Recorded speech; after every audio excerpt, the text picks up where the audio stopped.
Hello നമസ്കാരം, ഏവർക്കും xylem teaching എക്സാമിലേക്ക് സ്വാഗതം.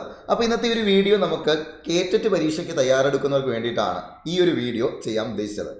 അപ്പോൾ ഇതിൽ മിക്കവാറും പേരും കേറ്ററ്റ് പരീക്ഷയെ കഴിഞ്ഞ് റിസൾട്ട് വരുമ്പോൾ പറയുന്നൊരു കാര്യം, 1-2 മാർക്കിന് എന്ത് ചെയ്തു, പിന്നീട് 1 മാർക്കും കൂടെ കിട്ടിയിരുന്നെങ്കിൽ കേറ്ററ്റ് പാസ്സാവുമായിരുന്നു. ശരിയാണ്. അപ്പോൾ ഈ ഒരു വീഡിയോ ഇതുവരെ പഠിച്ചു തുടങ്ങിയിട്ടില്ലെങ്കിൽ, അല്ലെങ്കിൽ കുറച്ച് കാര്യങ്ങൾ നമുക്ക് എന്ത് ചെയ്യാം, ഒന്ന് ഓവറോൾ മനസ്സിലാക്കിക്കൊണ്ട് കേറ്ററ്റ് പരീക്ഷയ്ക്ക് തയ്യാറെടുക്കുന്നവരാണെങ്കിൽ നിങ്ങൾക്ക് വേണ്ടിയിട്ടാണ് ഈ വീഡിയോ. അപ്പോൾ കേറ്ററ്റ് 2 സോഷ്യൽ സയൻസ് കാറ്റഗറിയിൽ കേറ്ററ്റ് 2 സോഷ്യൽ സയൻസ് നമ്മൾ നോക്കുകയാണെങ്കിൽ അതിൻ്റെ പ്രധാനപ്പെട്ടൊരു ടോപ്പിക്കാണ് എക്കണോമിക്സ് എന്ന് പറയുന്നത്. അപ്പോൾ എക്കണോമിക്സിന് കേറ്ററ്റിൽ നിന്ന് നമുക്ക് 8 ചോദ്യങ്ങളാണ് എന്ത് ചെയ്യാറുള്ളത്, ആ പരീക്ഷയ്ക്ക് ചോദിക്കാറുള്ളത്.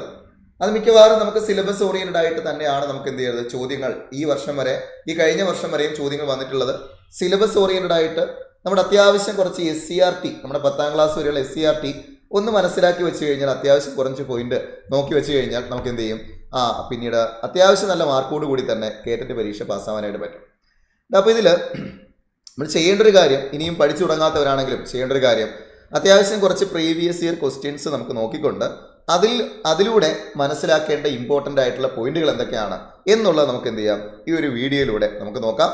അപ്പോൾ ഈ ഒരു വീഡിയോ സീരീസ് ആയിട്ടാണ് ചെയ്യാൻ ഉദ്ദേശിക്കുന്നത്. അപ്പോൾ ഇവിടെ നമ്മൾ എന്ത് ചെയ്യും, ആദ്യഘട്ടത്തിലാണെങ്കിലും ഈ കഴിഞ്ഞ 2023 പുറകോട്ട് നോക്കുമ്പോൾ കേറ്ററ്റ് പരീക്ഷയ്ക്ക് ഇതുവരെ കഴിഞ്ഞ ചോദ്യപേപ്പറുകൾ എന്ത് ചെയ്യുക, നമ്മൾ അനലൈസ് ചെയ്യും. അതുമായിട്ട് റിലേറ്റ് ചെയ്തുകൊണ്ട് ഇമ്പോർട്ടൻ്റ് ആയിട്ടുള്ള പോയിന്റ് എന്തൊക്കെയാണ് നോക്കി വെക്കേണ്ടത് എന്ന് എന്ത് ചെയ്യാം, നമുക്ക് നോക്കാം.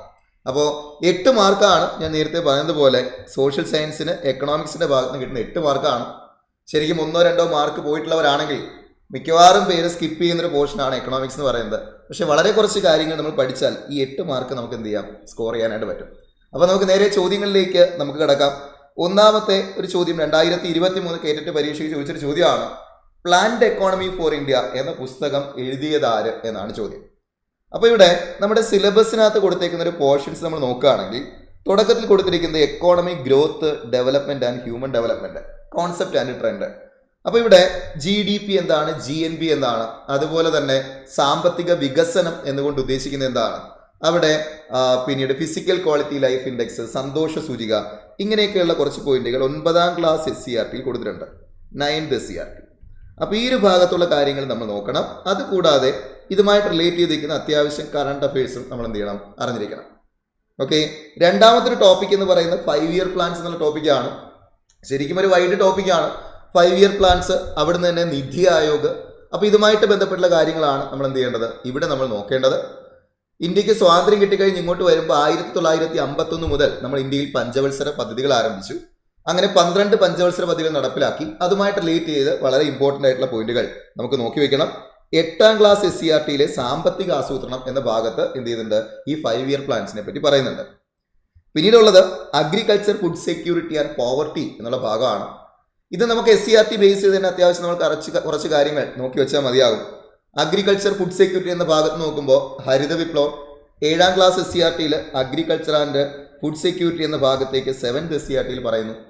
അപ്പോൾ അതിൽ തന്നെ നമ്മൾ ഈ പറഞ്ഞ പോലെ എന്താണ് ദേശീയ ഭക്ഷ്യ സുരക്ഷാ നിയമം, അതുപോലെ തന്നെ ഇങ്ങോട്ട് നോക്കുമ്പോൾ പിന്നീട് ഹരിത വിപ്ലവം എന്താണ്, ധവള വിപ്ലവം എന്താണ്. അപ്പോൾ അതുമായിട്ട് ബന്ധപ്പെട്ടിരിക്കുന്ന പോയിന്റുകളാണ് നമുക്ക് ഈ ഭാഗത്ത് വേണ്ടത്. പിന്നീടുള്ളത് ട്രഡീഷണൽ ഇൻഡസ്ട്രീസ് ഓഫ് കേരള എന്നുള്ള ഭാഗമാണ്. അത് പ്രത്യേകിച്ച് കേരളത്തിലെ ട്രഡീഷണൽ ഇൻഡസ്ട്രീസിനെ പറ്റിയിട്ടാണ് അത്യാവശ്യം നമുക്ക് നോക്കേണ്ടത്. കുറച്ച് നമുക്ക് എന്ത് ചെയ്യണം, SCRT വിട്ട് കുറച്ച് എക്സ്ട്രാ പോയിന്റുകൾ ഇവിടെ നമ്മൾ നോക്കി വയ്ക്കേണ്ടി വരും. അടുത്തൊരു ഭാഗം എന്ന് പറയുന്നത് മണി ആൻഡ് ബാങ്കിങ് എന്നുള്ളൊരു പോർഷനാണ്. ഇവിടെ നമ്മുടെ 10ാം ക്ലാസ് SCRT നോക്കുകയാണെങ്കിൽ 10th SCRTയിലെ ധനകാര്യ സ്ഥാപനങ്ങൾ എന്ന ഭാഗത്തു നിന്നാണ് മിക്കവാറും എന്ത് ചെയ്യുള്ളത്, ഈ ഒരു ഭാഗത്തു നിന്നുള്ള ക്വസ്റ്റ്യൻസ് നമ്മൾ കണ്ടുവരുന്നത്. പിന്നീട് നോക്കുമ്പോൾ demographic trends, India and Kerala. നമ്മുടെ ഏറ്റവും പുതിയ SCRT നോക്കുകയാണെങ്കിൽ 7ാം ക്ലാസ്സിലെയും 9ാം ക്ലാസ്സിലെയും പുതിയ SCRTയിൽ ഈ ഒരു ഡീമോഗ്രാഫിക് ട്രെൻഡിനെ പറ്റി പറഞ്ഞിരിക്കുന്നു. പുതിയ മാറി വന്ന പുസ്തകത്തിലാണെങ്കിലും ഡീമോഗ്രാഫിക് ട്രെൻഡ്സിനെ പറ്റിയിട്ട് ഒരുപാട് പോയിന്റുകൾ അവിടെ പറഞ്ഞിട്ടുണ്ട്. അപ്പോൾ ഈ വർഷത്തെ കേറ്ററ്റ് പരീക്ഷയ്ക്ക് നമുക്ക് എന്ത് ചെയ്യാം, ഈ ഭാഗത്ത് നിന്ന് ക്വസ്റ്റ്യൻസ് നമുക്ക് എക്സ്പെക്ട് ചെയ്യാം. പിന്നീടുള്ളത് ഗ്ലോബലൈസേഷൻ ഇൻ ഇന്ത്യ എന്നുള്ളതാണ്. അപ്പോൾ LPG റിഫോംസ് എന്ന ഭാഗത്താണ് ഗ്ലോബലൈസേഷനെ പറ്റിയിട്ട് പറഞ്ഞിട്ടുള്ളത്. ഇത് നമുക്ക് 9ാം ക്ലാസ് SCRT നോക്കുകയാണെങ്കിൽ പഴയ 9th SCRTയിലും ഇപ്പോൾ പുതുക്കി വന്ന 9th SCRTയിലും നമുക്ക് എന്ത് ചെയ്യുന്നു, ഈ ഒരു ഗ്ലോബലൈസേഷനെ പറ്റിയിട്ടുള്ള ഭാഗങ്ങൾ കൊടുത്തിട്ടുണ്ട്. അപ്പോൾ ഇത്രയും കാര്യങ്ങളാണ് നമുക്ക് എന്ത് ചെയ്യേണ്ടത്, ഈ ഒരു കേറ്ററ്റ് പരീക്ഷയ്ക്ക് നമുക്ക് പ്രിപ്പയർ ചെയ്യേണ്ടത്. അപ്പോൾ അതിൽ ആദ്യത്തെ ചോദ്യം നമ്മൾ പറയുന്നത് ഇങ്ങനെയാണ്, ദേ ഇവിടെ പ്ലാൻഡ് എക്കോണമി ഫോർ ഇന്ത്യ എന്ന പുസ്തകം എഴുതിയതാര്? ഇത് നിങ്ങൾ നോക്കുകയാണെങ്കിൽ 5 ഇയർ പ്ലാൻസ് എന്ന ടോപ്പിക്കിൽ നിന്നാണ് ഈ ഒരു ക്വസ്റ്റ്യൻ ചോദിച്ചിട്ടുള്ളത്. അപ്പോൾ ഇവിടെ നമ്മുടെ പിന്നീട് 8ാം ക്ലാസ് SCRTയിലെ സാമ്പത്തിക ആസൂത്രണം എന്ന ഭാഗത്ത് കൃത്യമായി തന്നെ ഈ ഒരു പോയിന്റ് പറഞ്ഞു പോകുന്നുണ്ട് എം വിശ്വേശ്വരയ്യയെ പറ്റിയിട്ട്. അപ്പോൾ നമുക്ക് ഇന്ത്യയുടെ ഒരു ആസൂത്രണത്തെ പറ്റി നോക്കുകയാണെങ്കിൽ പറയുന്നത് ഇങ്ങനെയാണ്. ശരിക്കും ഇന്ത്യയിലെ ആസൂത്രണം എന്ന ഐഡിയോളജി BC 300കളിൽ തന്നെ സ്റ്റാർട്ട് ചെയ്തെന്ന് വേണമെങ്കിൽ പറയാം. ചാണക്യൻ അല്ലെ, മഗധ എന്ന് പറയുന്ന ഒരു സാമ്രാജ്യത്തിനെ ഇത്രയും വലിയൊരു സാമ്പത്തിക ശക്തിയാക്കി മാറ്റിയതിൽ പ്രധാന പങ്കുവഹിച്ച ആളാണ് ചാണക്യൻ. അദ്ദേഹം പറയുന്നത് കൃത്യമായ സാമ്പത്തിക പ്രവർത്തനങ്ങളുടെ അഭാവം ഉണ്ടെങ്കിൽ അത് രാജ്യത്തെ നാശത്തിലേക്ക് നയിക്കും എന്ന് അഭിപ്രായപ്പെട്ടത് ചാണക്യനാണ്. തുടർന്ന് ഇങ്ങോട്ട് വരുമ്പോൾ ബ്രിട്ടീഷ് ഇന്ത്യയിൽ 1934 എം വിശ്വേശ്വരയ്യ എഴുതിയൊരു പുസ്തകമാണ് planned economy for India. Planned economy for India, planned economy for India, planned economy for India. ശരിക്കും പറഞ്ഞു കഴിഞ്ഞാൽ ഈ ഒരു പുസ്തകത്തിൽ ഈ ഒരു ബ്രിട്ടീഷ് ഇന്ത്യയിൽ തന്നെ നമ്മുടെ രാജ്യത്ത് പട്ടിണിയും ദാരിദ്ര്യമൊക്കെ മാറുന്നതിന് വേണ്ടിയിട്ട് നമ്മുടെ റിസോഴ്സുകളെ കൃത്യമായിട്ട് ആസൂത്രണം ചെയ്ത് യൂട്ടിലൈസ് ചെയ്യണമെന്നും ഇങ്ങനെ കൃത്യമായിട്ട് യൂട്ടിലൈസ് ചെയ്ത് കഴിഞ്ഞാൽ വരുന്ന 10 വർഷക്കാലം കൊണ്ട് രാജ്യത്തെ പട്ടിണി ഒരു പരിധി വരെ മാറ്റാൻ കഴിയുമെന്നും എന്ത് പറയാണ് എം വിശ്വേശ്വരയ്യ അദ്ദേഹത്തിന്റെ പ്ലാൻഡ് എക്കോണമി ഫോർ ഇന്ത്യ എന്ന പുസ്തകത്തിലൂടെ പറയാണ്. ശരിക്കും ബ്രിട്ടീഷ് ഇന്ത്യയിൽ കൃത്യമായിട്ടുള്ളൊരു സാമ്പത്തിക ആസൂത്രണത്തിന് അടിത്തറയിട്ട ആള് എം വിശ്വേശ്വരയ്യാണ്. പ്ലാൻഡ് എക്കോണമി ഫോർ ഇന്ത്യ എന്ന പുസ്തകത്തിലൂടെ ഇദ്ദേഹത്തിന്റെ പുസ്തകത്തിന് ശേഷം തുടർന്ന് ഇങ്ങോട്ട് വരുമ്പോൾ 1938 കോൺഗ്രസ് ഈ ഒരു വിഷയത്തിന്, ഈ ഒരു സബ്ജക്റ്റിനെ വളരെ സീരിയസ് ആയിട്ട് എടുക്കുകയാണ്. അന്ന് ഹരിപുര സെഷനിൽ വെച്ചിട്ട് 1938 ഒരു നാഷണൽ പ്ലാനിംഗ് കമ്മിറ്റി തന്നെ രൂപീകരിക്കേണ്ടായി. സുഭാഷ് ചന്ദ്രബോസാണ് ആ സമയത്ത് കോൺഗ്രസിന്റെ പ്രസിഡന്റ് ആയിട്ടിരിക്കുന്നത്. അതിനുശേഷം ഈ ഒരു നാഷണൽ പ്ലാനിംഗ് കമ്മിറ്റിയുടെ അധ്യക്ഷനായിട്ട് ജവഹർലാൽ നെഹ്റുവിനെ തന്നെ എന്ത് ചെയ്തു, അപ്പോയിന്റ് ചെയ്യുകയും ചെയ്തു. അങ്ങനെ ശരിക്കും എം വിശ്വേശ്വരയ്യ എഴുതിയ പ്ലാൻഡ് എക്കോണമി ഫോർ ഇന്ത്യ എന്ന പുസ്തകം നമ്മൾ ഈ പറയുന്ന പോലെ രാജ്യത്ത് പ്ലാനിങ്ങിനൊരു തുടക്കം കുറിച്ചു, കൃത്യമായ ആസൂത്രണത്തിന് തുടക്കം കുറിച്ചു എന്ന് പറയാം. അപ്പോൾ ഇവിടെ നമ്മൾ ഓർത്തിരിക്കേണ്ട point, planned economy for India എന്ന പുസ്തകം എഴുതിയത് ആരാണ്? എം വിശ്വേശ്വരയ്യയാണ്. അതുകൊണ്ട് തന്നെ അദ്ദേഹത്തിന് നമ്മൾ ഇന്ത്യൻ ആസൂത്രണത്തിന്റെ പിതാവ് എന്ന് വിശേഷിപ്പിക്കുന്നത് എം വിശ്വേശ്വരയ്യയാണ്. ആ പോയിന്റിലൂടെ കൃത്യമായി നോക്കി വെച്ചേക്കുക. 1934 എം വിശ്വേശ്വരയ്യ എഴുതിയ പുസ്തകമാണ് പ്ലാൻഡ് എക്കോണമി ഫോർ ഇന്ത്യ. അവിടെ അദ്ദേഹത്തിനെ ഇന്ത്യൻ ആസൂത്രണത്തിന്റെ പിതാവ് എന്ന് വിശേഷിപ്പിക്കുന്നത് എം വിശ്വേശ്വരയ്യയാണ്. ഇവിടെ നമുക്ക് പിന്നീട് തിരിഞ്ഞു പോകാൻ പറ്റുന്ന അല്ലെങ്കിൽ തെറ്റിപ്പോകാൻ സാധ്യതയുള്ള 2 ചോദ്യങ്ങൾ ഈ ഭാഗത്ത് നമുക്ക് പ്രതീക്ഷിക്കാം. ഒന്ന്, ഇന്ത്യൻ ആസൂത്രണത്തിന്റെ പിതാവും 2 ഇന്ത്യൻ ആസൂത്രണത്തിന്റെ ശില്പി. ഇന്ത്യൻ ആസൂത്രണത്തിന്റെ ശില്പി, the architect of Indian planning. ഇവിടെ ഇന്ത്യൻ ആസൂത്രണത്തിന്റെ പിതാവ് എം വിശ്വേശ്വരയ്യ ആണെങ്കിൽ ഇന്ത്യൻ ആസൂത്രണത്തിന്റെ ശില്പി എന്നറിയപ്പെടുന്നത് ആരാണ്? ആ PC മഹലനോബിസ് ആണ്. ഇന്ത്യൻ ആസൂത്രണത്തിന്റെ ശില്പി എന്നറിയപ്പെടുന്നത് PC മഹലനോബിസിനെയാണ്. എന്ത് ചെയ്യുക? ഇന്ത്യൻ ആസൂത്രണത്തിന്റെ ശില്പി എന്നറിയപ്പെടുന്നത് PC മഹലനോബിസിനെയാണ്. ഓക്കെ, അപ്പൊ ഇത് ഓർത്തിരിക്കാൻ ജസ്റ്റ് ഇങ്ങനെ ഒന്ന് ഓർത്തിരുന്നാലും മതി. നമ്മുടെ ഈ PC എന്ന് എഴുതിയേക്കുന്നില്ല, അതിനെ തിരിച്ച് വായിച്ചു നോക്കിയേ. എങ്ങനെ വായിക്കുക? PC തിരിച്ച് വായിച്ചാൽ ആ CP എന്ന് വായിക്കാമല്ലോ നിങ്ങൾക്ക്. CP, ആ CP ഒന്ന് വായിച്ചു നോക്കി, ഒന്ന് ഫാസ്റ്റ് ആയിട്ട്. CP ശില്പി, ഒരു കണക്ഷൻ കിട്ടുന്നില്ലേ? CP ശില്പി, ഒരു കണക്ഷൻ കിട്ടുന്നില്ലേ? അപ്പൊ അങ്ങനെയെങ്കിൽ ആ CP ശില്പി എന്ന് വെച്ചിട്ട് PC മഹലനോബിസിനെ കണക്ട് ചെയ്ത് വെച്ചേക്കുക. ശില്പി ആരാണ്? PC മഹലനോബിസ് ആണ്. ഇനി പിതാവ് എം വിശ്വേശ്വരയ്യ. അയ്യ എന്ന് വിളിക്കുന്ന പിതാവിനെയാണല്ലോ, ശരിയാണ്. അയ്യ എന്ന് വിളിക്കുന്ന പിതാവിനെയാണ്. ഓക്കെ, അപ്പൊ അങ്ങനെയെങ്കിൽ എം വിശ്വേശ്വരയ്യ പിതാവ്, ഇനി ശില്പി PC മഹലനോബിസ്. ഇനി മറക്കില്ലല്ലോ, ഇന്ത്യൻ ആസൂത്രണത്തിന്റെ പിതാവ് ആരാ? എം വിശ്വേശ്വരയ്യ. എം വിശ്വേശ്വരയ്യ എഴുതിയ പുസ്തകമാണ് പ്ലാൻഡ് എക്കോണമി ഫോർ ഇന്ത്യ. എഴുതിയ വർഷം 1934. ഓക്കെ, പിന്നീട് അദ്ദേഹത്തിന്റെ ഫേമസ് ആയിട്ടുള്ള മറ്റ് 2 പുസ്തകങ്ങൾ കൂടി നോക്കി വെച്ചേക്കുക. റീകൺസ്ട്രക്റ്റിംഗ് ഇന്ത്യ, അതുപോലെ memories of my working life. Okay, reconstructing India, memories of my working life, ഇത് രണ്ടും ആരുടെ പുസ്തകങ്ങളാണ്? എം വിശ്വേശ്വരയ്യയുടെ പുസ്തകങ്ങളാണ്. Okay, set. ഇനി ഇങ്ങോട്ട് വരുമ്പോൾ ഇതുമായിട്ട് ബന്ധപ്പെട്ട് നമ്മൾ ഓർത്തു വയ്ക്കേണ്ട 1-2 കാര്യങ്ങൾ. പ്ലാനിങ്ങുമായിട്ട് റിലേറ്റ് ചെയ്തുകൊണ്ട് ഒരുപാട് ഐഡിയോളജികൾ ഇന്ത്യൻ ചരിത്രത്തിൽ വന്നിട്ടുണ്ട്. അതിൽ പ്രധാനപ്പെട്ട 1-2 എണ്ണം. ഒന്നെന്ന് പറയുന്നത് ബോംബെ പ്ലാൻ.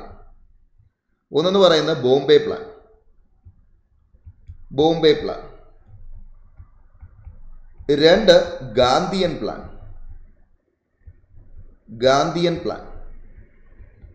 3 എന്ന് പറയുന്നത് പീപ്പിൾസ് പ്ലാൻ. 4 സർവോദയ പ്ലാൻ. അപ്പോൾ ഇങ്ങനെ വ്യത്യസ്ത തരത്തിലുള്ള വ്യത്യസ്ത ഐഡിയോളജികൾ ഇങ്ങനെയുള്ള പ്ലാനിങ് ആണെങ്കിൽ നന്നായിരിക്കും എന്നുള്ള കൃത്യമായിട്ടുള്ള വ്യത്യസ്ത തരത്തിലുള്ള ഐഡിയോളജികൾ ഇന്ത്യൻ ചരിത്രത്തിൽ ഉണ്ടായിട്ടുണ്ട്. അതിൽ ആദ്യത്തെ ആള് ബോംബെ പ്ലാൻ ആണ്. ബോംബെ പ്ലാൻ നിലവിൽ വരുന്നത് 1944 അന്നുണ്ടായിരുന്ന 8 വ്യവസായികളാണ് എന്ത് ചെയ്യുന്നത്, ഈ ഒരു ബോംബെ പ്ലാൻ എന്ന ആശയം മുന്നോട്ട് വയ്ക്കുന്നത്. അതിന് നേതൃത്വം കൊടുത്തത് അർദേശ്വർ ദലാൽ എന്ന ആളാണ്. അർദേശ്വർ ദലാൽ. അപ്പൊ ഈ പേര് ഓർത്ത് വെച്ചേക്കാം. ബോംബെ പ്ലാൻ നേതൃത്വം കൊടുത്തത് അർദേശ്വർ ദലാൽ. ഗാന്ധിയൻ പ്ലാൻ 1944 തന്നെയാണ്. ഗാന്ധിയൻ പദ്ധതിയുടെ ഉപജ്ഞാതാവ് എന്നറിയപ്പെടുന്നത് SN അഗർവാൾ ആണ്, അല്ലെങ്കിൽ ശ്രീമാൻ നാരായൺ അഗർവാൾ ആണ്. അല്ലെങ്കിൽ SN അഗർവാൾ. ഓക്കെ, ഇനി പീപ്പിൾസ് പ്ലാൻ നേതൃത്വം കൊടുക്കുന്നത് ആരാണ്? MN റോയി ആണ്. ഇനി സർവോദയ പ്ലാൻ എന്ന് പറയുന്നത്, പീപ്പിൾസ് പ്ലാൻ നിലവിൽ വരുന്ന 1945 കൂടി ഓർക്കുക. മറ്റേത് 1944. സർവോദയ പ്ലാൻ സ്വാതന്ത്ര്യത്തിന് ശേഷം 1950 ജയപ്രകാശ് നാരായണനാണ് എന്ത് ചെയ്യുന്നത്, സർവോദയ പ്ലാൻ എന്ന ആശയം മുന്നോട്ട് വയ്ക്കുന്നത് ജയപ്രകാശ് നാരായണാണ്. ഓക്കെ, ഈ പേരുകൾ ഓർത്തിരിക്കുക. അപ്പോൾ ബോംബെ പ്ലാൻ നേതൃത്വം കൊടുത്തത് ആരാണ്? അർദേശ്വർ ദലാൽ. ഒന്ന് കണക്ട് ചെയ്ത് വെച്ചേക്കുക. ബോംബെ എന്നൊക്കെ പറയുമ്പോൾ നമ്മൾ സിനിമ കാണാനിരിക്കുമ്പോൾ ഒരു കുറച്ചുകൂടെ ഒന്ന് പഴയ കാലത്തോട്ട് പോവുകയാണെങ്കിൽ നമ്മൾ കേൾക്കുന്നത് ചോട്ടാ മുംബൈ, ശരിയാണ്, അല്ലെങ്കിൽ ധാരാവി എന്ന് കേട്ടിട്ടുണ്ടോ? ശരിയാണ്. ഇങ്ങനെയൊക്കെയുള്ള ഡയലോഗ് കേൾക്കുമ്പോൾ നമ്മുടെ മനസ്സിൽ വരുന്ന മോഹൻലാലിൻ്റെ ആണ്. അപ്പോൾ അങ്ങനെയെങ്കിൽ ഈ ബോംബെ അതുപോലെ മോഹൻലാലിൻ്റെ ലാലും ഒന്ന് കണക്ട് ചെയ്ത് വെച്ചാൽ മതി. ബോംബെ പ്ലാൻ നേതൃത്വം കൊടുത്ത ഒരു ലാലാണ് ഓർത്തിരിക്കുക. ഓർക്കാമല്ലോ, മോഹൻലാലിനകത്ത് ലാലിനെ മാത്രം നമുക്ക് മതി. അർദേശ്വർ ദലാൽ. ജസ്റ്റ് ഒന്ന് കണക്ട് ചെയ്ത് വയ്ക്കാം അല്ലെ. ബോംബെ പ്ലാൻ, അർദേശ്വർ ദലാൽ, 1944. ഇനി അതിന് പുറകിൽ പ്രവർത്തിച്ചൊരു മലയാളി കൂടിയുണ്ട്. അദ്ദേഹത്തിന്റെ പേര് ജോൺ മത്തായി എന്നാണ്. ഓക്കെ, ഈ 8 വ്യവസായികളിൽ നേതൃത്വം കൊടുത്തത് അർദേശ്വർ ദലാൽ. അതിന് പിന്നിൽ പ്രവർത്തിച്ച മലയാളി ജോൺ മത്തായി ആണ്.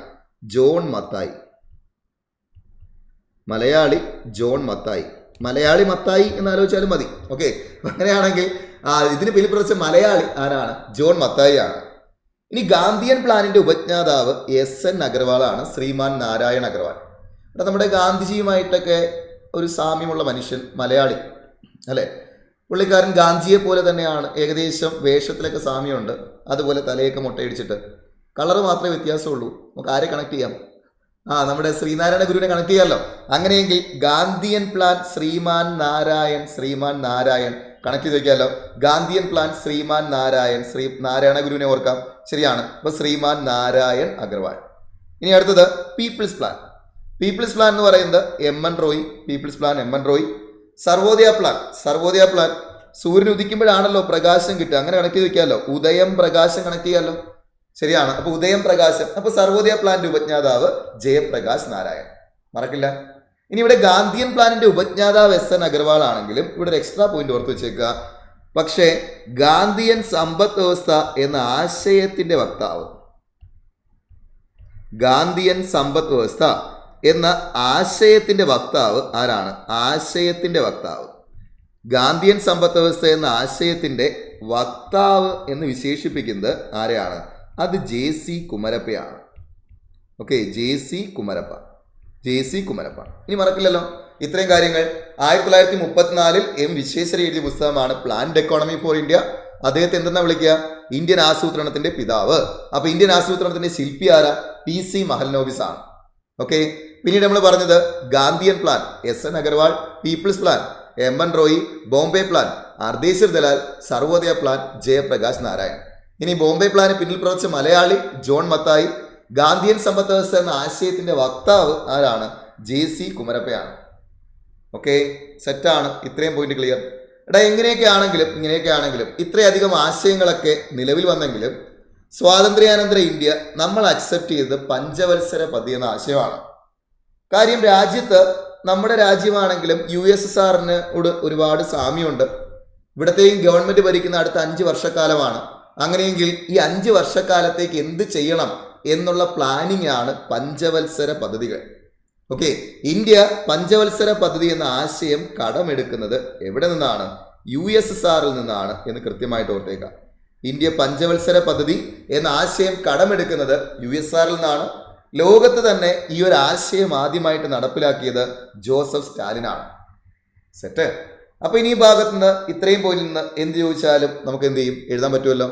ശരി, അങ്ങനെയെങ്കിൽ അടുത്ത ചോദ്യത്തിലേക്ക് പോവാം. അടുത്ത ചോദ്യം ഇതാണ്. സെയിം 5 ഇയർ പ്ലാനിൽ നിന്ന് തന്നെ 2023 അടുത്തൊരു ചോദ്യം കൂടി നമുക്ക് കിട്ടി. ഇന്ത്യയിൽ പ്ലാൻ ഹോളിഡേയുടെ കാലഘട്ടം എന്ന് മുതൽ എന്ന് വരെ ആയിരുന്നു. അപ്പൊ എന്താണ് ഈ പ്ലാൻ ഹോളിഡേ എന്ന് അറിയണം. ശരിയാണ്. അപ്പൊ നോക്കി, ഇന്ത്യക്ക് സ്വാതന്ത്ര്യം കിട്ടിക്കഴിഞ്ഞ് 1951 മുതലാണ് ഇന്ത്യയിൽ എന്ത് ആരംഭിക്കുന്നത്, പഞ്ചവത്സര പദ്ധതികൾ ഇന്ത്യയിൽ ആരംഭിക്കുന്നത്. അപ്പോൾ അടുത്തൊരു പോയിന്റ് കിട്ടി. പഞ്ചവത്സര പദ്ധതികൾ ഇന്ത്യയിൽ ആരംഭിച്ചത് 1951. ഇന്ത്യയിൽ പഞ്ചവത്സര പദ്ധതികൾ ആരംഭിച്ചത് 1951 51 മുതൽ ഇങ്ങ് 2017 വരെ 12 പഞ്ചവത്സര പദ്ധതികളാണ് ഇന്ത്യയിൽ നടപ്പിലാക്കിയത്. എത്രണ്ണം? 12 പഞ്ചവത്സര പദ്ധതികളാണ് ഇന്ത്യയിൽ നടപ്പിലാക്കിയത്. 12 പഞ്ചവത്സര പദ്ധതികളാണ്.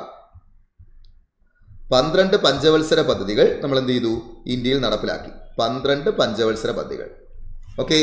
ഇനി പഞ്ചവത്സര പദ്ധതികൾ തയ്യാറാക്കുന്നത് ആര് എന്ന് ചോദിക്കുകയാണെങ്കിൽ അതിനൊരു ഏജൻസി വേണമല്ലോ. അങ്ങനെയെങ്കിൽ പഞ്ചവത്സര പദ്ധതികൾ തയ്യാറാക്കുന്നത് ആസൂത്രണ കമ്മീഷനാണ്. ആസൂത്രണ കമ്മീഷൻ. അതിനായിട്ട് നമ്മളൊരു കമ്മീഷനെ നിയമിക്കുകയാണ്. ആസൂത്രണ കമ്മീഷനാണ് എന്ത് ചെയ്യുന്നത്, പഞ്ചവത്സര പദ്ധതികൾ പിന്നീട് രൂപകൽപ്പന ചെയ്യുന്നത്, അത് എഴുതിയുണ്ടാക്കുന്നത് ആരാണ്, ആസൂത്രണ കമ്മീഷനാണ്. ഈ ആസൂത്രണ കമ്മീഷൻ നിലവിൽ വന്ന വർഷവും കൂടി ഓർത്തേക്കുക, 1950 മാർച്ച് 15. 1950 മാർച്ച് 15 ആസൂത്രണ കമ്മീഷൻ നിലവിൽ വരുന്നത്. തുടർന്ന് 1951 മുതൽ എന്ത് ചെയ്തു, പഞ്ചവത്സര പദ്ധതികൾ ഇന്ത്യയിൽ ആരംഭിച്ചു. ഈ പഞ്ചവത്സര പദ്ധതിക്ക് അന്തിമ അനുമതി കൊടുക്കുന്ന ആര് എന്ന് ചോദിക്കുകയാണെങ്കിൽ അത് NDC ആണ്. ഓക്കെ, അതും കൂടെ ഓർത്തു വയ്ക്കാം. പഞ്ചവത്സര പദ്ധതിക്ക് അന്തിമ അനുമതി കൊടുക്കുന്നയാള് NDC ആണ്, ദേശീയ വികസന സമിതിയാണ്. ദേശീയ വികസന സമിതി എന്താ ചെയ്യുന്നത്, ആ പഞ്ചവത്സര പദ്ധതികൾക്ക് അന്തിമ അനുമതി കൊടുക്കുന്നയാള്. പഞ്ചവത്സര പദ്ധതികൾക്ക് അന്തിമ അനുമതി കൊടുക്കുന്നത് ആരാണ്, NDC ആണ്. സെറ്റ്. പഞ്ചവത്സര പദ്ധതിക്ക് അന്തിമ അനുമതി കൊടുക്കുന്ന ആര് എന്ന് ചോദിക്കുകയാണെങ്കിൽ അത് NDC ആണ്. NDC നിലവിൽ വരുന്നത് 1952. ഇത്രയും വരെ പോയിന്റ് കിട്ടിയോ? അപ്പൊ ഇന്ത്യയിൽ പഞ്ചവത്സര പദ്ധതികൾ ആരംഭിക്കുന്നത് 1951. ആസൂത്രണ കമ്മീഷൻ നിലവിൽ വരുന്നത് 1950 മാർച്ച് 15. ആസൂത്രണ കമ്മീഷനാണ് പഞ്ചവത്സര പദ്ധതികൾ എഴുതിയുണ്ടാക്കുന്നത്. തുടർന്ന് ഇതിന് അന്തിമ അനുമതി കൊടുക്കുന്നത് NDC ആണ്, ദേശീയ വികസന സമിതിയാണ്. ദേശീയ വികസന സമിതി നിലവിൽ വരുന്നത് 1952. 1952. ഓക്കെ. അപ്പോൾ വേണമെങ്കിൽ നമുക്കൊരു ഡൗട്ട് വരാം. ആസൂത്രണ കമ്മീഷൻ 1950 മാർച്ച് 15 വന്നു. ഒന്നാം പഞ്ചവത്സര പദ്ധതി എഴുതിയുണ്ടാക്കി. 1951 മുതൽ പഞ്ചവത്സര പദ്ധതികൾ ഇന്ത്യയിൽ ആരംഭിച്ചു. പക്ഷേ 51 പഞ്ചവത്സര പദ്ധതി ആരംഭിക്കണമെങ്കിൽ അതിന് അനുമതി കൊടുക്കുന്ന ആൾ വേണമല്ലോ. ആ അനുമതി കൊടുക്കുന്ന ആൾ 52 വന്നുള്ളൂ. അപ്പോൾ ഒന്നാം പഞ്ചവത്സര പദ്ധതി എങ്ങനെ 51 തുടങ്ങി എന്നൊരു ഡൗട്ട് ചോദിക്കുകയാണെങ്കിൽ ആദ്യ പഞ്ചവത്സര പദ്ധതി NDCയുടെ അനുമതിയോട് കൂടി അല്ല തുടങ്ങിയത്, മറിച്ച് അത് പാർലമെന്റിൽ അവതരിപ്പിക്കുകയായിരുന്നു. ഓക്കെ, അത് പാർലമെന്റിൽ അവതരിപ്പിച്ചുകൊണ്ടാണ് എന്ത് ചെയ്യുന്നത്, അപ്രൂവൽ മേടിക്കുന്നത്. ആദ്യ പഞ്ചവത്സര പദ്ധതി പാർലമെന്റിൽ അവതരിപ്പിക്കുകയായിരുന്നു. അങ്ങനെയെങ്കിൽ ഒന്നാം പഞ്ചവത്സര പദ്ധതി പാർലമെന്റിൽ അവതരിപ്പിച്ചത് അന്നത്തെ പ്രധാനമന്ത്രിയായിരുന്ന ജവഹർലാൽ നെഹ്റു തന്നെയാണ്. സെറ്റ്. ഇത്രയും വരെ ഓക്കെ. ശരി, ഇനി നമ്മൾ നോക്കുകയാണെങ്കിൽ 51 മുതൽ ഇങ്ങ് 2017 വരെ 12 പദ്ധതികൾ ഇന്ത്യയിൽ നടപ്പിലാക്കി എന്ന് പറഞ്ഞു. ഇനി അവയുടെ ഒരു വർഷം നമ്മൾ നോക്കുകയാണെങ്കിൽ നമുക്കിത് ഇങ്ങനെ നോക്കി പോയാൽ മതി. ഒന്നാം പഞ്ചവത്സര പദ്ധതി 1951 മുതൽ 56 വരെ ആയിരുന്നു. 5 വെച്ച് കൂട്ടിയാൽ മതിയല്ലോ. പഞ്ചവത്സര പദ്ധതി എന്ന് വെച്ചാൽ 5 വർഷമാണല്ലോ. 51 തുടങ്ങി, അപ്പൊ 51 5 കൂട്ടുമ്പോൾ 56. ഒന്നാം പദ്ധതി 51, 56, പ്രശ്നമൊന്നുമില്ല. രണ്ടാം പദ്ധതി എന്നാണ് ചോദിക്കുകയാണെങ്കിൽ 56, 61. 56, 61 വീണ്ടും 5 വെച്ച് കൂട്ടിപ്പോയാൽ മതി. ഇത് എളുപ്പമാണല്ലോ അല്ലെ. അപ്പൊ മൂന്നാം പദ്ധതി എന്ന് വരുന്നത് വരെ തീർച്ചയായിട്ടും 61 മുതൽ 66 വരെ. അപ്പൊ നാലാം പദ്ധതിയോ 66, 71 അല്ല. അതേ നോക്കി, നാലാം പദ്ധതിയുടെ അവിടെ 66 കഴിഞ്ഞിട്ട് ഒരു ഗ്യാപ്പ് ഉണ്ട്. 69, 74 എന്ത്, നാലാം പഞ്ചവത്സര പദ്ധതി. ഓക്കെ, അപ്പൊ അതെന്താ കാര്യം? അപ്പൊ ഓർത്തിരിക്കുക, പഞ്ചവത്സര പദ്ധതിയിൽ ഉൾപ്പെടാത്ത 3 ആൾക്കാരുണ്ട്. എന്ന് വെച്ച് കഴിഞ്ഞാൽ ഈ 5 വർഷത്തിനിടയ്ക്ക് ഈ ഗ്യാപ്പ് വന്നിട്ടുള്ള 3 ആൾക്കാരാണുള്ളത്. അത് നോക്കി വെച്ചേക്കുക. പഞ്ചവത്സര പദ്ധതിയിൽ ഉൾപ്പെടാത്ത പദ്ധതികളാണ് ഏതൊക്കെ? Plan holiday, rolling plan, annual plan. ഏതൊക്കെയാ? Plan holiday, rolling plan, annual plan. ഇത് 3ഉം പഞ്ചവത്സര പദ്ധതിയിൽ ഉൾപ്പെടാത്ത പദ്ധതികളാണ്. ഇതിനെ നമുക്ക് ക്രമത്തിനൊന്ന് ഓർത്തിരിക്കാൻ ഇങ്ങനെ HRA എന്നൊന്ന് ഓർത്തിരുന്നാൽ മതി. HRA ഈ ഒരു ഓർഡർ വെച്ച് കഴിഞ്ഞാൽ HRA ആദ്യത്തത് ഹോളിഡേ, രണ്ടാമത്തത് റോളിംഗ് പ്ലാൻ, മൂന്നാമത്തത് ആനുവൽ പ്ലാൻ. പഞ്ചവത്സര പദ്ധതിയിൽ ഉൾപ്പെടാത്ത 3 പേര് holiday, rolling plan, annual plan. Holiday എന്നാണ് ചോദിക്കുകയാണെങ്കിൽ 1966 മുതൽ 69 വരെ ഇന്ത്യയിൽ പ്ലാൻ ഹോളിഡേ ആയിട്ട് ആചരിക്കുകയായിരുന്നു. ഇനി 78 മുതൽ 80 വരെ റോളിംഗ് പ്ലാൻ, 90 മുതൽ 92 വരെ ആനുവൽ പ്ലാൻ. ഓക്കെ, ഇതിന്റെ വർഷങ്ങൾ ഓർത്തിരിക്കാനും നമുക്ക് എളുപ്പവഴിയുണ്ട്. 12 പഞ്ചവത്സര പദ്ധതിയുടെയും വർഷങ്ങൾ ഓർക്കാൻ നമുക്ക് ഇങ്ങനെ ഒരു കോഡും കൂടെ പഠിച്ചാൽ മതി. 3+2+2. എന്തായിരുന്നു നമ്മുടെ കോഡ്? 3+2+2. HRAയും 3+2+2 മനസ്സിലിട്ട് കഴിഞ്ഞാൽ എല്ലാ പഞ്ചവത്സര പദ്ധതിയുടെയും വർഷങ്ങൾ കിട്ടും. അതുകൂടാതെ ഈ പഞ്ചവത്സര പദ്ധതിയിൽ ഉൾപ്പെടാത്ത ആളുകളെയും കിട്ടും. അതെങ്ങനെ എന്ന് നോക്കാം, ശ്രദ്ധിക്കണേ. ഇവിടെ നമ്മൾ പറഞ്ഞു 1-ാം പഞ്ചവത്സര പദ്ധതി 51, 56 സിമ്പിളാണ്, 5 വീതം കൂട്ടിപ്പോയാൽ മതി എന്ന് പറഞ്ഞു. അപ്പോൾ 51 5 കൂട്ടി 56, 56 5 കൂട്ടി 61, 61 5 കൂട്ടി 66. അപ്പോൾ ആദ്യത്തെ 3 പദ്ധതികൾ അതിൻ്റെ വർഷം നമുക്ക് കിട്ടി. അപ്പോഴാണ് നമ്മുടെ കോഡ് നമ്മുടെ മനസ്സിൽ വന്നത് 3+2+2. ഇതെങ്ങനെയാണ് വർക്ക് ചെയ്യേണ്ടതെന്ന് ചോദിച്ചു കഴിഞ്ഞാൽ ആദ്യത്തെ അക്കം 3 അല്ലേ +3 ശരിയാണ്. അങ്ങനെയെങ്കിൽ 3 പഞ്ചവത്സര പദ്ധതികൾ കഴിഞ്ഞില്ലേ? അപ്പോൾ ഏത് വർഷമാണ് 3 പഞ്ചവത്സര പദ്ധതി കഴിഞ്ഞ്? 66. ഒരു കാര്യം ചെയ്യുക, ഈ 3നെ ഇങ്ങോട്ട് എടുക്കുക, ഈ 66ന്റെ കൂട്ടേണ്ടത് 3 ആണ്. ഓക്കെ, അങ്ങനെയെങ്കിൽ 66, 69 പ്ലാൻ ഹോളിഡേ. മറക്കില്ലല്ലോ, 66, 69 എന്താണ്? Plan holiday. ഇനി വീണ്ടും പഴയ പോലെ തന്നെ 69ന്റെ കൂടെ 5 കൂട്ടി 69, 74 4-ാം പദ്ധതി. 5-ാം പദ്ധതി വീണ്ടും 5 കൂട്ടി 74, 79 5-ാം പഞ്ചവത്സര പദ്ധതി. പക്ഷേ 5-ാം പദ്ധതിക്ക് മാത്രം ചെറിയൊരു പ്രശ്നം സംഭവിച്ചിട്ടുണ്ട്.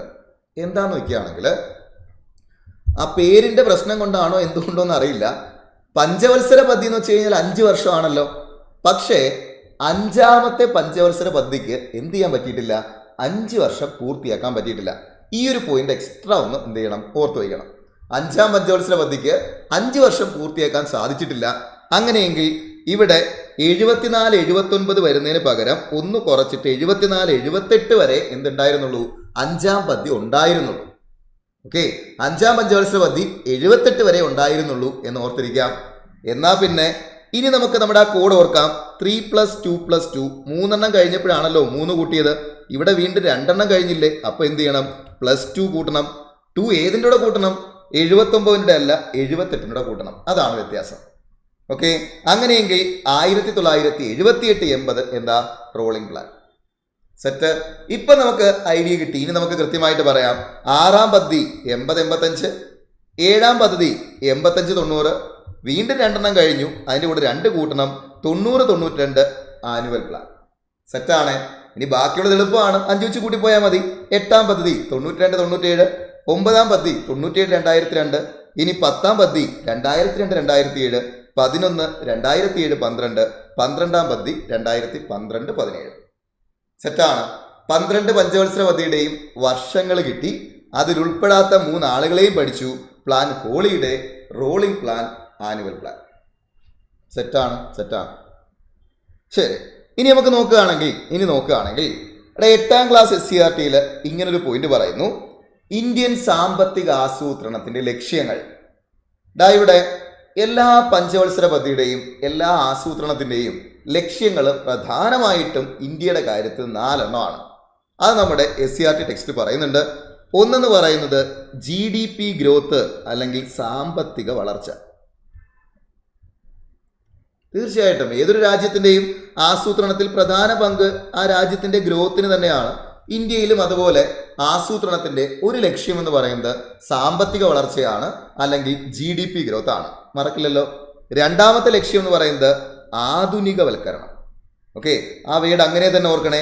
ആധുനികവൽക്കരണമാണ് എന്ന് വെച്ച് കഴിഞ്ഞാൽ മോഡേണൈസേഷൻ ആണ്. പുതിയ ടെക്നോളജികളൊക്കെ വരുമ്പോൾ ആ ടെക്നോളജികൾ എന്ത് ചെയ്യുക, അക്സെപ്റ്റ് ചെയ്യുക. ശരിയാണ്. ഇപ്പോൾ ആർട്ടിഫിഷ്യൽ ഇൻ്റലിജൻസ് കടന്നു വരുന്നു. അതിനനുസരിച്ച് എന്ത് ചെയ്യണം, ഇന്ത്യയിലുള്ള വ്യവസായശാലകളും സേവന മേഖലകളും ഒക്കെ അതിനനുസരിച്ച് വളരണം. അതിനാവശ്യമായിട്ടുള്ള കാര്യങ്ങൾ ഗവൺമെന്റ് ചെയ്യണം ആസൂത്രണത്തിലൂടെ. അപ്പൊ ആസൂത്രണത്തിന്റെ ഒന്നാമത്തെ ലക്ഷ്യം GDP ഗ്രോത്ത് കൈവരിക്കുക. 2, ആധുനികവൽക്കരണം അല്ലെങ്കിൽ മോഡേണൈസേഷൻ. അടുത്ത 2 നോക്കിയുള്ള സ്വാശ്രയത്വവും തുല്യതയും. സ്വാശ്രയത്വം എന്തുവാന്ന് ചോദിക്കുകയാണെങ്കിൽ നമുക്ക് മറ്റ് രാജ്യങ്ങളെ അധികം ആശ്രയിക്കാതെ നമുക്കൊരു ഇൻഡിപെൻഡൻ്റ് ആയിട്ട് നിൽക്കാൻ പറ്റണം, സ്വന്തം കാര്യം നിൽക്കാൻ പറ്റണം. അതിനാവശ്യമുള്ള കാര്യങ്ങളൊക്കെ നമ്മൾ തന്നെ ഉൽപ്പാദിപ്പിക്കണം. അപ്പം അങ്ങനെ ഒരു സ്വാശ്രയത്വം ഉണ്ടാക്കിയെടുക്കുക. 4, രാജ്യം GDP ഗ്രോത്തിൽ വന്നു, ടെക്നോളജിക്ക് അനുസരിച്ച് രാജ്യം മാറി. രാജ്യം ഇപ്പോൾ ആ ഒരു സ്വന്തം കാര്യം നിൽക്കാനുള്ള കപ്പാസിറ്റി രാജ്യത്തിനുണ്ട്, സ്വാശ്രയത്വമുണ്ട്. ഇനി രാജ്യം വളർന്നാൽ പോരാ, രാജ്യത്ത് ടെക്നോളജി വന്നാൽ മാത്രം പോരാ, രാജ്യത്ത് സ്വാശ്രയത്വം വന്നാൽ പോരാ. അതിനനുസരിച്ചിട്ട് രാജ്യത്തിനകത്തുള്ള എല്ലാവർക്കും അതിൻ്റെ ഗുണം ഉണ്ടാവണം. ശരിയാണ്.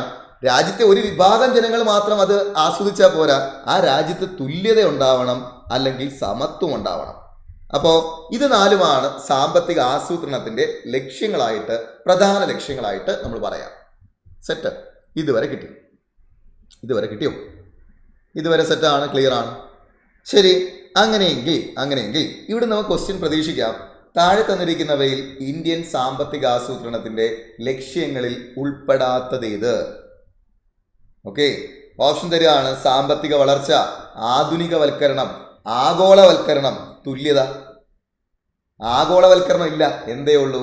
സാമ്പത്തിക വളർച്ച കഴിഞ്ഞാൽ ആധുനികവൽക്കരണമാണ്, പിന്നെ ഉള്ളത് സ്വാശ്രയത്വവും തുല്യതയുമാണ്.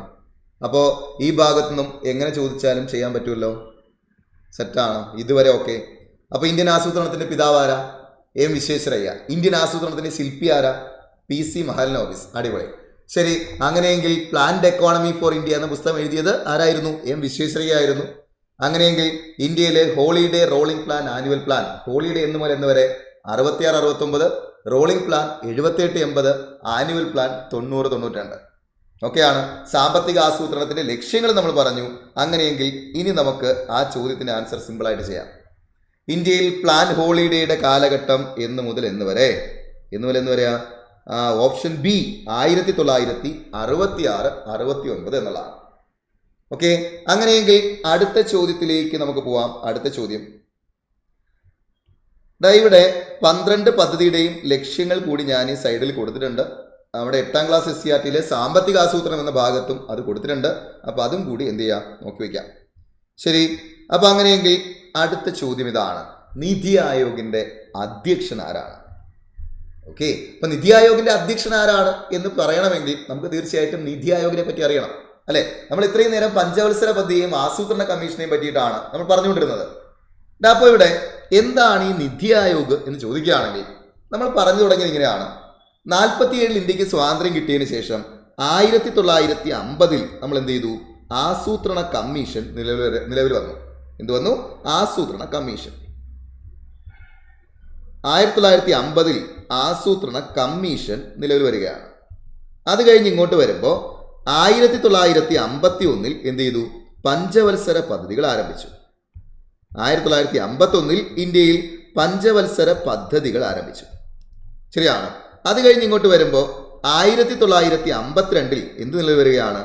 NDC നിലവിൽ വന്നു. ശരിയാണ്. ഇനി ഇതിനിടയ്ക്ക് നമ്മൾ എന്ത് ചെയ്തു? പഞ്ചവത്സര പദ്ധതിക്ക് മുന്നേ ആയിട്ട് കുറേ പദ്ധതികളൊക്കെ ഇന്ത്യയിൽ വന്നിട്ടുണ്ടായിരുന്നു. ബോംബെ പ്ലാൻ, ഗാന്ധിയൻ പ്ലാൻ, അതുപോലെ പീപ്പിൾസ് പ്ലാൻ. ശരിയാണ്. ബോംബെ പ്ലാൻ എന്നായിരുന്നു? ബോംബെ പ്ലാൻ എന്ന് പറയുന്നത് 1944 വന്നിട്ടുണ്ടായിരുന്നു. ശരിയാണ്. 1934 എം വിശ്വേശ്വരയ്യ എന്ത് ചെയ്തു? പ്ലാൻഡ് എക്കോണമി ഫോർ ഇന്ത്യ എന്ന പുസ്തകം എഴുതി. 1938 എന്ത് ചെയ്തു? നാഷണൽ പ്ലാനിംഗ് കമ്മിറ്റി രൂപീകരിക്കേണ്ടായി. ബോംബെ പ്ലാൻ 44, ഗാന്ധിയൻ പ്ലാൻ എന്ത് തന്നെയാണ്? 44 തന്നെയാണ്. ഇനി പീപ്പിൾസ് പ്ലാൻ എന്നായിരുന്നു? People's plan 1945. ഇനി ലാസ്റ്റ് നമ്മൾ പറഞ്ഞു നിർത്തിയത് സർവോദയ പ്ലാൻ എന്നായിരുന്നു 1950. സർവോദയ പ്ലാൻ 1950. ഇതൊന്നും അക്സെപ്റ്റ് ചെയ്യാതെ ഇന്ത്യ സ്വീകരിച്ചത് പഞ്ചവത്സര പദ്ധതിയാണ് നമ്മൾ പറഞ്ഞു. ഇനി നമ്മൾ ആ വർഷം പറഞ്ഞപ്പോൾ നിങ്ങൾ നോക്കുകയാണെങ്കിൽ 12ാം പഞ്ചവത്സര പദ്ധതി അവസാനിക്കുന്നത് 2017 ശരിയാണ്. പക്ഷെ ഇതിനിടയ്ക്ക് വെച്ചിട്ട് അടുത്തൊരു കാര്യം സംഭവിക്കുകയാണ്. ഇങ്ങനെ പഞ്ചവത്സര പദ്ധതികൾ കണ്ടിന്യൂ ചെയ്തുകൊണ്ടിരിക്കുമ്പോൾ 2015 ജനുവരി 1 നമ്മൾ എന്ത് ചെയ്തു എന്ന് വെച്ച് കഴിഞ്ഞാൽ ഈ ആസൂത്രണ കമ്മീഷനെയും പഞ്ചവത്സര പദ്ധതികളെയും ഇല്ലായ്മ ചെയ്തുകൊണ്ട് ആരെ കൊണ്ടുവരികയാണ്? നീതി ആയോഗിനെ കൊണ്ടുവരികയാണ്. അങ്ങനെയെങ്കിൽ നിലവിലിപ്പോൾ ഇന്ത്യയിൽ പ്ലാനിംഗ് ഒക്കെ നടപ്പിലാക്കുന്നത് എന്ത് കാര്യങ്ങളാണ് ചെയ്യേണ്ടത് എന്നുള്ള പ്ലാനിംഗ് തയ്യാറാക്കുന്നത് ഇപ്പോൾ ആരാണ്? നീതി ആയോഗാണ്. ഇപ്പോൾ പഞ്ചവത്സര പദ്ധതികളില്ല, ആസൂത്രണ കമ്മീഷനില്ല. ഇപ്പോൾ ഈ ജോലി ചെയ്യുന്നത് ആരാണ്? നീതി ആയോഗാണ്. നീതി ആയോഗ് എന്നാ വന്നേ? 2015 ജനുവരി 1. അതിനു മുന്നേ 2014 എന്ത് ചെയ്തു? ആസൂത്രണ കമ്മീഷൻ അതിൻ്റെ പ്രവർത്തനം അവസാനിപ്പിച്ചിരുന്നു. 2014 ആസൂത്രണ കമ്മീഷനെ എന്ത് ചെയ്തു? അതിൻ്റെ പ്രവർത്തനം അവസാനിപ്പിച്ച് ആസൂത്രണ കമ്മീഷനെ നമ്മൾ എന്ത് ചെയ്തു? പിരിച്ചുവിട്ടിരുന്നു. അപ്പോൾ ആസൂത്രണ കമ്മീഷൻ പ്രവർത്തനം അവസാനിപ്പിച്ചത് എന്ന് 2014. ഓക്കെ, ആസൂത്രണ കമ്മീഷൻ അതിൻ്റെ പ്രവർത്തനം അവസാനിപ്പിച്ചത് 2014. തുടർന്ന് 2015 ജനുവരി 1 പുതിയൊരു സംരംഭം വന്നു. എന്താ വന്നേ? നിതി ആയോഗ് നിലവിൽ വന്നു. നീതി ആയോഗ് മറക്കില്ലല്ലോ. 2015 ജനുവരി 1 എന്ത് ചെയ്യുന്നത്? നീതി ആയോഗ് നിലവിൽ വരുന്നത്. എന്നാൽ പഞ്ചവത്സര പദ്ധതി 12ാം പദ്ധതി അങ്ങനെ കണ്ടിന്യൂ ചെയ്തു. 17 വരെയും 12ാം പദ്ധതി ഉണ്ടായിരുന്നു. നീതി ആയോഗ് 15 വന്നെങ്കിലും എന്ത് ചെയ്തു? അതിൻ്റെ പ്ലാനിങ്ങും കാര്യങ്ങളൊക്കെ 17 ശേഷമുള്ള പ്ലാനിങ് ആണ് എന്ത് ചെയ്തത്? നീതി ആയോഗ് ചെയ്തത്. സെറ്റാണ്.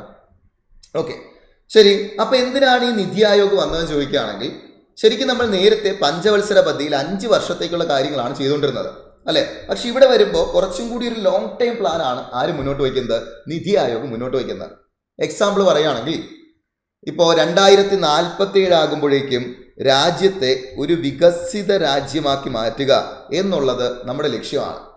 അത് 2024 ബഡ്ജറ്റിൽ മുന്നോട്ട് വച്ചൊരു കാര്യം കൂടിയാണ്. നിർമ്മല സീതാരാമൻ പറഞ്ഞു 2047 ആകുമ്പോൾ ഇന്ത്യ എന്ത് ചെയ്യും? ഒരു വികസിത രാജ്യമായിട്ട് മാറും.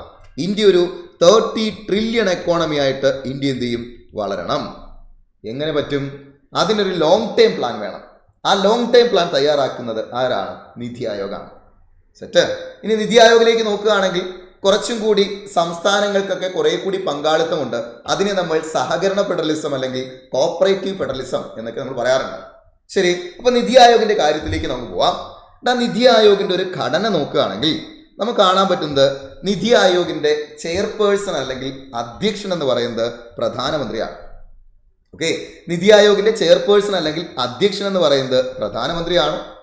ഇനി ചെയർപേഴ്സന് തൊട്ട് താഴെ ഒരു ഉപാധ്യക്ഷൻ ഉണ്ടാവും. ഉപാധ്യക്ഷനെ നിയമിക്കുന്നതും ആര് തന്നെയാണ്? പ്രധാനമന്ത്രി തന്നെയാണ്. അടുത്തത്, നീതി ആയോഗിൽ സ്ഥിര അംഗങ്ങളുണ്ട്. ഈ സ്ഥിര അംഗങ്ങളെ കൂടാതെ 2 താൽക്കാലിക അംഗങ്ങൾ നീതി ആയോഗിൽ ഉണ്ടാവും. ഒന്ന്, ഏറ്റവും ടോപ്പിൽ അധ്യക്ഷൻ പ്രധാനമന്ത്രിയാണ്. അതിന് താഴെ ഒരു ഉപാധ്യക്ഷൻ ഉണ്ടാവും. പിന്നെ സ്ഥിര അംഗങ്ങളും താൽക്കാലിക അംഗങ്ങളും ഉണ്ടാവും. താൽക്കാലിക അംഗങ്ങൾ എന്ന് പറയുന്നത് 2 പേരെയാണ് താൽക്കാലിക അംഗങ്ങളായിട്ട് അപ്പോയിന്റ് ചെയ്യുക. അത് പ്രധാനപ്പെട്ട സർവകലാശാലകളിലെയോ ഗവേഷണ സ്ഥാപനങ്ങളിലോ ഉള്ള 2 പേരെയാണ് എന്തായിട്ട് അപ്പോയിന്റ് ചെയ്യുക? താൽക്കാലിക അംഗങ്ങളായിട്ട് അപ്പോയിന്റ് ചെയ്യുക. ഓക്കെ, ഇനി നോക്കുകയാണെങ്കിൽ അനൗദ്യോഗിക അംഗങ്ങൾ ഉണ്ടാവും. അനൗദ്യോഗിക അംഗങ്ങൾ എന്ന് പറയുന്നത് അവിടെ പ്രധാനമന്ത്രി നിയോഗിക്കുന്ന 4 കേന്ദ്രമന്ത്രിമാരായിരിക്കും എന്തായിട്ടുണ്ടാവുക? അനൗദ്യോഗിക അംഗങ്ങളായിട്ട് ഉണ്ടാവുക. അപ്പൊ അതിൽ ഇമ്പോർട്ടൻ്റ് ആയിട്ട് ഓർക്കേണ്ടത് അധ്യക്ഷൻ പ്രധാനമന്ത്രി, പിന്നീട് ഒരു ഉപാധ്യക്ഷൻ ഉണ്ടാവും, സ്ഥിരാംഗങ്ങൾ ഉണ്ടാവും, താൽക്കാലിക അംഗങ്ങൾ എന്ന് പറയുന്നിടത്ത് 2 എന്ന നമ്പർ ഓർക്കുക. 2 താൽക്കാലിക അംഗങ്ങൾ, പിന്നീട് അനൗദ്യോഗിക അംഗങ്ങൾ ഉണ്ടാവും. അനൗദ്യോഗിക അംഗങ്ങൾ എത്ര പേരാ? 4 പേരാണ്. ആരായിരിക്കും ഈ 4 പേര്? കേന്ദ്രമന്ത്രിമാരായിരിക്കും. സെറ്റാണ്. ഇനി നമ്മുടെ ഓഫീസ് മാനേജ്മെന്റ് കാര്യങ്ങൾക്ക് വേണ്ടിയിട്ട് ഒരു CEO ഉണ്ടാവും, ചീഫ് എക്സിക്യൂട്ടീവ് ഓഫീസർ ഉണ്ടാവും.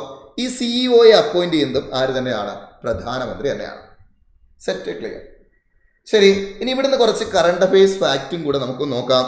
ഇവിടെ നീതി ആയോഗിന്റെ നിലവിലെ CEO ആരാണ്? ഓർക്കണേ. നീതി ആയോഗിന്റെ നിലവിലെ CEO ആരാണ്? നീതി ആയോഗിന്റെ നിലവിലെ CEO ശ്രീ BVR സുബ്രഹ്മണ്യമാണ്. ഓക്കെ, ഇനി ആദ്യ അല്ലെങ്കിൽ ഇപ്പോഴത്തെ വൈസ് ചെയർപേഴ്സൺ ആരാണ്? CEO BVR Subrahmanyam. അങ്ങനെയെങ്കിൽ ഇപ്പോഴത്തെ വൈസ് ചെയർപേഴ്സൺ ആരാണ്? തീർച്ചയായിട്ടും ഇപ്പോഴത്തെ വൈസ് ചെയർപേഴ്സൺ എന്ന് പറയുന്നത് ശ്രീ സുമൻ ബെറിയാണ്. എങ്കിൽ അടുത്ത എൻ്റെ ചോദ്യം, വൈസ് ചെയർപേഴ്സണെ കിട്ടി, സിഇഒയെ കിട്ടി, എങ്കിൽ നിലവിലെ അധ്യക്ഷൻ ആരാ? നിലവിലെ ചെയർപേഴ്സൺ അല്ലെങ്കിൽ നിലവിലെ അധ്യക്ഷൻ ആരാണ്? അധ്യക്ഷൻ പ്രധാനമന്ത്രിയാണ്. അങ്ങനെയെങ്കിൽ നിലവിലെ അധ്യക്ഷൻ ആരാണ്? നരേന്ദ്രമോദിയാണ്. നിലവിലെ അധ്യക്ഷൻ നരേന്ദ്രമോദിയാണ്. ശ്രീ നരേന്ദ്രമോദിയാണ് നിലവിലെ അധ്യക്ഷൻ. ഓക്കെ, ഇത്രയും പോയിന്റ് കിട്ടി. അപ്പോൾ അവിടുന്ന് അടുത്തൊരു ക്വസ്റ്റ്യൻ നമുക്ക് പ്രതീക്ഷിക്കാം. അങ്ങനെയെങ്കിൽ ആദ്യ സിഇഒ ആരായിരുന്നു? ആദ്യ സിഇഒ സിന്ധുശ്രീ കുളറായിരുന്നു. ഓക്കെ, അങ്ങനെയെങ്കിൽ ആദ്യ വൈസ് ചെയർപേഴ്സൺ ആരായിരുന്നു ചോദിക്കുകയാണെങ്കിൽ അത് അരവിന്ദ് പനഗരിയാണ്. ഓക്കെ, ആദ്യ വൈസ് ചെയർപേഴ്സൺ അരവിന്ദ് പനഗരിയാണ്. ഈ അരവിന്ദ് പനഗരി എന്ന പേര് നമ്മളിപ്പോൾ അടുത്തിടെയും കേട്ടു. എന്താണെന്ന് ചോദിക്കുകയാണെങ്കിൽ ഇദ്ദേഹത്തെയാണ് ഏറ്റവും പുതിയ ഫിനാൻസ് കമ്മീഷണറായിട്ട്, നിലവിലെ ഫിനാൻസ് കമ്മീഷണർ എന്ന് പറയുന്നത് ആരാണ്? അരവിന്ദ് പനഗരിയാണ്. നിലവിലെ ഫിനാൻസ് കമ്മീഷണർ എന്ന് പറയുന്നത് ആരാണ്? അരവിന്ദ് പനഗരിയാണ്. 16ാമത്തെ ഫിനാൻസ് കമ്മീഷണറാണ് ആര്? അരവിന്ദ് പനഗരിയ. 15ാമത് എൻ കെ സിംഗ് ആയിരുന്നു. എൻ കെ സിംഗിനെ മാറ്റിയിട്ടാണ് എന്ത് ചെയ്യുന്നത്? 16ാമത് പുതിയ ധനകാര്യ കമ്മീഷന്റെ ചെയർമാനായിട്ട് ആരെ അപ്പോയിന്റ് ചെയ്തത്? അരവിന്ദ് പനഗരി അപ്പോയിന്റ് ചെയ്തത്. അപ്പോൾ ഇവിടുന്ന് ഈ രണ്ട് ചോദ്യവും നമുക്ക് പ്രതീക്ഷിക്കാം അല്ലെ. നിതി ആയോഗിന്റെ ആദ്യ വൈസ് ചെയർപേഴ്സൺ ആണ് അരവിന്ദ് പനഗരിയ. അതുമാത്രമല്ല നിലവിലെ ഫിനാൻസ് കമ്മീഷണറും ആര് തന്നെയാണ്? അരവിന്ദ് പനഗരിയാണ്. 16ാമത്തെ ഫിനാൻസ് കമ്മീഷണറാണ്. സെറ്റാണ്, ക്ലിയർ ആണ്. ഈ പോയിന്റ് നമുക്ക് ഒന്ന് മെമ്മറൈസ് ചെയ്യാം.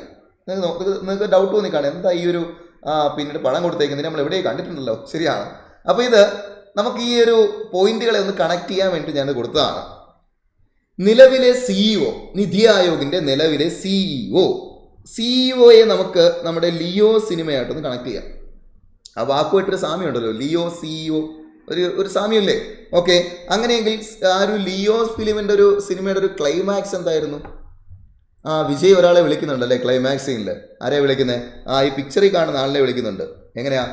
സുബ്രമണി, ഓർമ്മയുണ്ടാ സീൻ? ശരിയാണ്. അപ്പൊ അതൊന്ന് ഓർത്ത് വെച്ചാൽ തന്നെ നമുക്ക് എന്ത് ചെയ്യും? ഇപ്പോഴത്തെ സിഇഒയെ കിട്ടും. നിതി ആയോഗിന്റെ നിലവിലെ സിഇഒ സുബ്രഹ്മണ്യം കിട്ടുന്നുണ്ടല്ലോ. നിതി ആയോഗിന്റെ നിലവിലെ സിഇഒ ആരാണ്? സുബ്രഹ്മണ്യമാണ്. BVR സുബ്രഹ്മണ്യമാണ്. സെറ്റാണ്. ഇനി ഇപ്പോഴത്തെ വൈസ് ചെയർപേഴ്സൺ ആര് എന്ന് ചോദിക്കുകയാണെങ്കിൽ നമ്മൾ പറയാറുണ്ട് വയസ്സായിട്ടുള്ള തീരുമാനങ്ങളൊക്കെ എടുക്കുന്നത് സ്ത്രീകളാണ് പൊതുവെ പറയാറുണ്ട്. വയസ്സെന്ന് വെച്ച് കഴിഞ്ഞാൽ വയസ്സായിട്ടുള്ള വിവേകപരമായിട്ടുള്ള തീരുമാനങ്ങൾ. ശരിയാണ്. ഇങ്ങനെ വിവേകപരമായിട്ടുള്ള തീരുമാനങ്ങളൊക്കെ എടുക്കുന്ന പെൺകുട്ടികളാണ്, സ്ത്രീകളാണെന്നൊക്കെ പൊതുവെ പറയാറുണ്ട്. ഓക്കെ, അങ്ങനെയാണെങ്കിൽ ദേ ഇവിടെ വൈസ് ചെയർപേഴ്സൺ, വയസ്സായിട്ടുള്ള തീരുമാനം പെൺകുട്ടികളാണല്ലോ. സുമ എന്ന് വെച്ചാൽ പെൺകുട്ടിയുടെ പേരല്ലേ. അപ്പൊ ആ സുമയെ നമുക്കൊന്ന് കണക്ട് ചെയ്ത് വെക്കാം.